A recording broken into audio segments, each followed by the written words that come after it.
Judges chapter 2. The angel of the Lord went up from Gilgal to Bochim and said, I brought you up out of Egypt and led you into the land that I swore to give to your forefathers. I said, I will never break my covenant with you, and you shall not make a covenant with the people of this land, but you shall break down their altars. Yet you have disobeyed me. Why have you done this? Now therefore I tell you that I will not drive them out before you. They will be thorns in your sides, and their gods will be a snare to you. When the angel of the Lord had spoken these things to all the Israelites, the people wept aloud, and they called that place Bochim. There they offered sacrifices to the Lord. After Joshua had dismissed the Israelites, they went to take possession of the land, each to his own inheritance. The people served the Lord throughout the lifetime of Joshua and of the elders who outlived him and who had seen all the great things the Lord had done for Israel.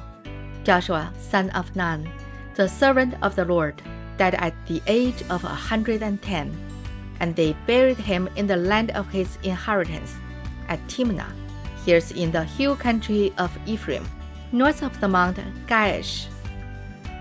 After that whole generation had been gathered to their fathers, another generation grew up, who knew neither the Lord nor what he had done for Israel. Then the Israelites did evil in the eyes of the Lord and served the Baals. They forsook the Lord, the God of their fathers, who had brought them out of Egypt. They followed and worshipped various gods of the peoples around them. They provoked the Lord to anger. Because they forsook him and served the Baal and the Ashtoreth. In his anger against Israel, the Lord handed them over to the raiders, who plundered them. He sold them to their enemies all around, whom they were no longer able to resist. Whenever Israel went out to fight, the hand of the Lord was against them to defeat them, just as he had sworn to them. They were in great distress. Then the Lord raised up judges, who saved them out of the hands of their raiders.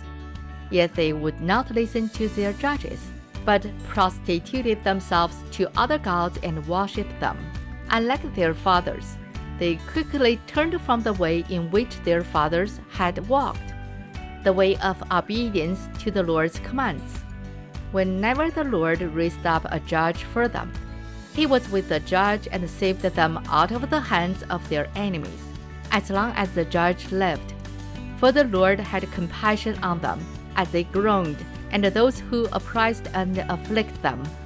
But when the judge died, the people returned to the ways even more corrupt than those of their fathers, following other gods and serving and worshipping them. They refused to give up their evil practices and stubborn ways.